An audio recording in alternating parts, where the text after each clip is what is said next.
Phone నీదా? స్కూల్కి వెళ్ళి ఏం చేసావు చెప్పి రోజు? ఏ ఆట ఆడుకున్నావు? బాల్. ఇంకా ఏ ఆట ఆడావు? బాల్ ఆట. బాల్ ఆట కాకుండా ఇంకేం ఆడావమ్మా? ఏది? అది ఆడావా? ఇలా జారేది ఆడావా?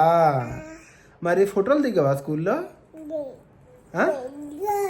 దిగావా? ఎందుకు దిగావు?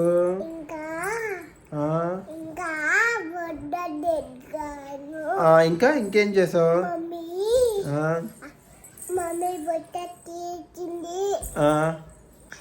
అవును, ఆపు తిన్నావా ఈరోజు? ఏం తిన్నావు? ఆపు ఆపు ఉంచేసావా? ఎందుకు తినలేదు? ఆపు ఎందుకు తినలేదు నువ్వు?